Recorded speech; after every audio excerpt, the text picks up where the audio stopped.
Muito obrigada, Sr. Presidente. Sr. Ministro de Estado e dos Negócios Estrangeiros, muito obrigada pelas explicações que nos trouxe aqui e começar também por desejar as maiores felicidades para a missão que, a partir de amanhã, vai desenvolver em Moçambique e suponho que, em concreto, em Cabo Delgado.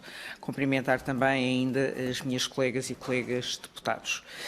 Sabemos, então, que na agenda do próximo Conselho Europeu o tema será algo que é muito importante, que é a coordenação da resposta à pandemia, nomeadamente ao nível da vacinação, mas também de instrumentos para limitar a propagação do vírus.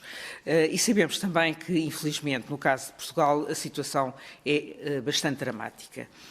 Portugal é agora o primeiro país europeu com a maior média de novos casos de Covid por 1 milhão de habitantes e o segundo a nível mundial nos últimos 7 dias, pelo menos a crer nos dados da Our World in Data.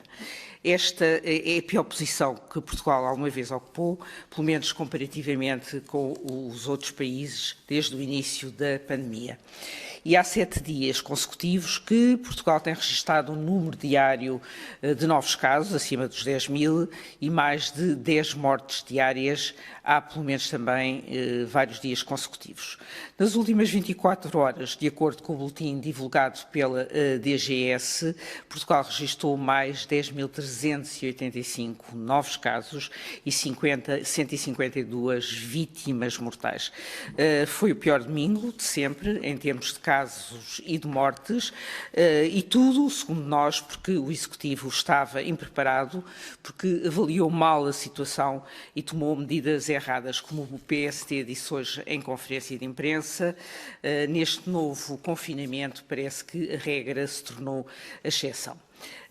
O Governo tem chegado tarde aos problemas, não tem reforçado aquilo que sabemos que é um pilar, uma pedra angular, que é o Serviço Nacional de Saúde, e as prioridades em relação ao SNS deveriam ser apoiar, contratar, requisitar.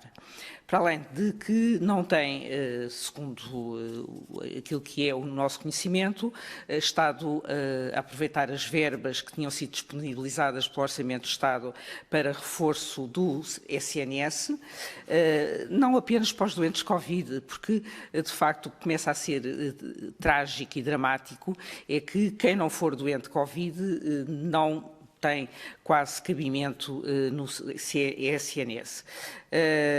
Portanto, é incompreensível esta situação, é incompreensível que em certos distritos nem sequer haja médicos de saúde pública e também não nos parece que o Executivo tenha ido buscar dinheiro onde ele existe, pelo menos segundo a senhora Comissária Elisa Ferreira, que disse que os Estados podem reprogramar os fundos europeus para fazer face a esta pandemia. Em suma, o PST tem divergências políticas profundas com este Governo, porque não basta confinar. Confinar já se viu que não é a solução, é preciso mudar. E o modo deveria ser testar, identificar, isolar, como por exemplo se faz na Dinamarca, que é até um país que eu conheço razoavelmente bem, que demonstrou que é possível controlar a pandemia sem matar, ou pelo menos pôr em estado comatoso a economia.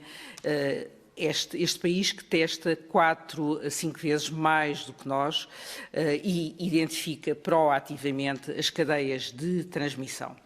Relativamente à vacinação, o próprio Presidente da Assembleia da República, o Dr. Ferro Rodrigues, deu voz às críticas sobre a lentidão do processo de vacinação. Eu diria que também aqui a Comissão Europeia tem que ser, e é bom de verdade, tem alguma responsabilidade, porque eu diria que foi ingênua. O programa de compra conjunta é importante, com certeza, dá-nos uma capacidade negocial imensa, para além do sinal de unidade, mas o que está aqui em causa é a capacidade de produção à escala mundial. Só quem nunca esteve na indústria é que se podia iludir que a vacina podia ser produzida de hoje para amanhã, do dia para a noite. Relativamente aos lares, também nos preocupa a situação. Confinar também já se viu que não é suficiente. Estamos a enfrentar uma guerra e precisamos de medidas muito firmes e que não sejam erráticas e para não estarmos sempre a correr atrás do prejuízo, como agora se costuma dizer. Entretanto, surgiram algumas boas ideias e gostaria que o Sr.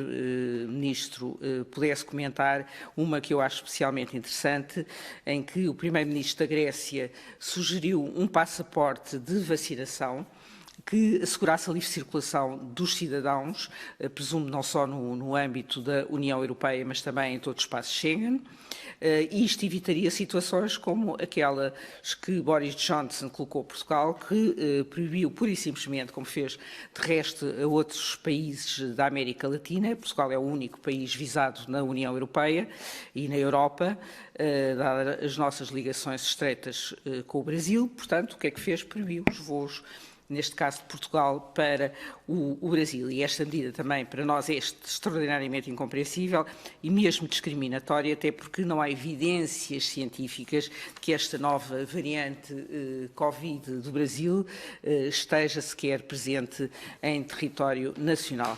Para terminar, Sr. Ministro, gostaria de saber o que é que se vai dizer, o que é que Portugal, a presidência portuguesa vai dizer no próximo Conselho Europeu, porque o que é certo é que há uma pressão sem precedentes, preocupante, catastrófica, sobre o Serviço Nacional de Saúde e pode levar muitos profissionais, se é que já não levou, ao burnout, ao esgotamento e, sobretudo, a situações extraordinariamente difíceis no cotidiano. E cito apenas uma que toda a gente entende, nomeadamente a ter esses profissionais a terem que decidir quem vive ou quem morre. Muito obrigada.